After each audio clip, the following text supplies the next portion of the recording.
Hi, my name is Sister Mary Alyce Koval. I have been an Ursuline sister for 55 years, which is hard for even me to believe. But when Vicki called me and asked me to reflect on occupational wellness, it struck me that it's been a while since I really did reflect on what I do as a ministry as an Ursuline sister.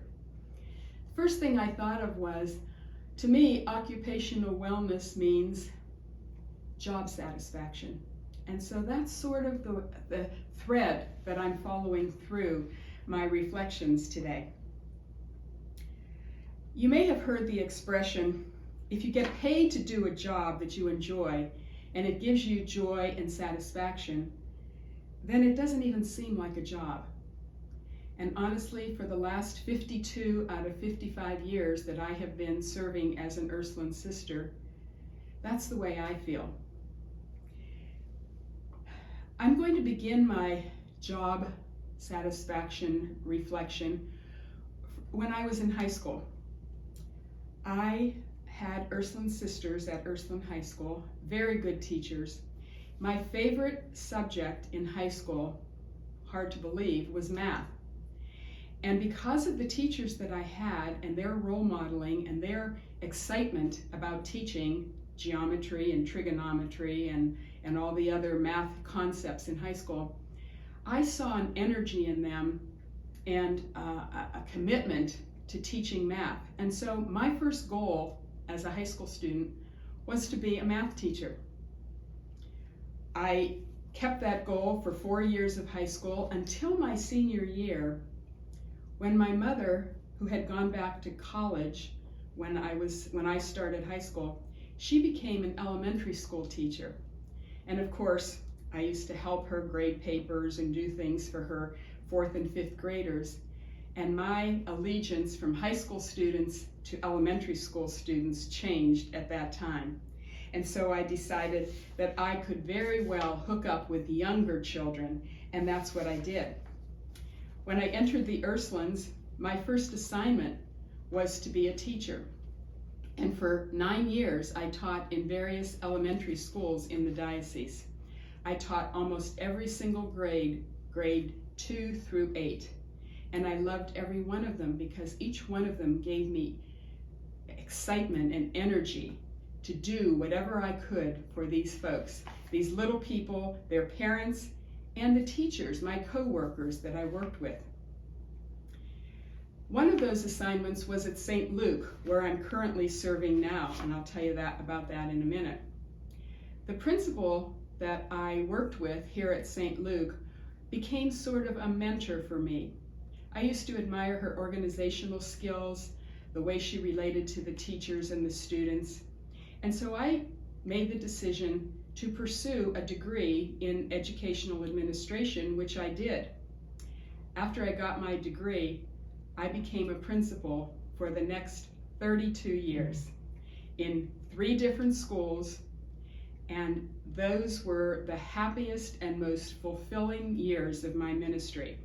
One reason, of course, was that I was young and I took in every opportunity to do whatever I could to increase and enhance my own personal growth.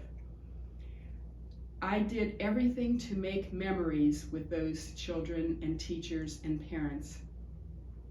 I challenged myself to move into new areas of personal growth. In 2009, I was moved by the ministry at Beatitude House, and so I became a part of the staff there. And I worked there in different positions for the 9 years that I stayed at Beatitude House. Each one provided a challenge and an opportunity to stretch beyond my comfort zone. The women and children that I worked with at Beatitude House touched my heart in a way that no other ministry has before or since. The simplicity and joy and humility of those women and children moved me to discover new areas of my life that I never knew were even there. Now, for the past 5 years, I've been back here at St. Luke, but in a different position.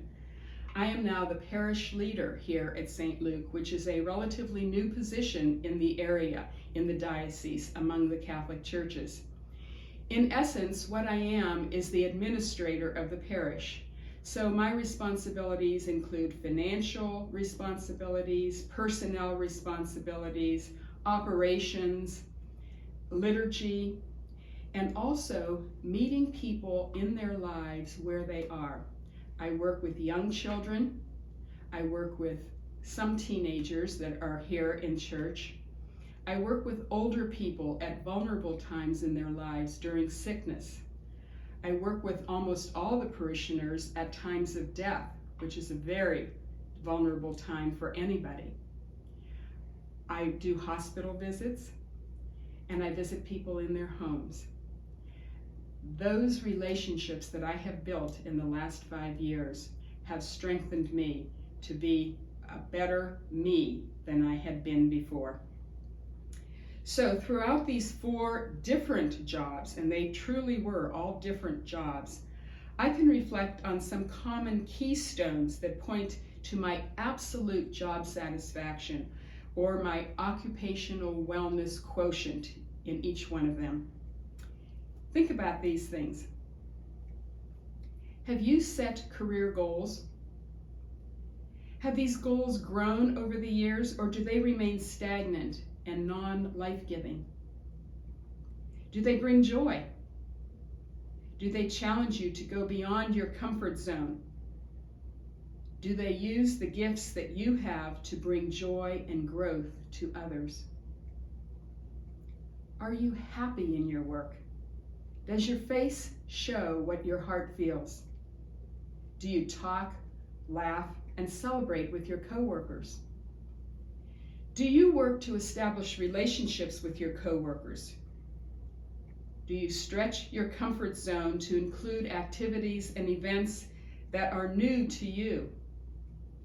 Do you trust those you work with? Are you comfortable with them? Are you honest with them? And with your supervisor? Good communication is a cornerstone to occupational wellness. A feeling of comfort and honesty adds value to the work you do every day. Sure, there are parts and people in any job that are not as easy to work with and deal with as others. But I always look at those parts sort of as puzzles to solve, as a way to become creative in problem solving. These challenges provide stepping stones to my own feelings of success and happiness, and they continually call me back day after day to pursue something more. So in conclusion, I'd like to suggest the following. Look to have a career that is interesting, enjoyable, meaningful, and that contributes to the larger society.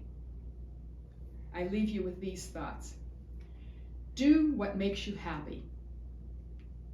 Follow your dreams. Work hard and improve some area of your personal growth. Be friends to your coworkers. Keep challenging yourself.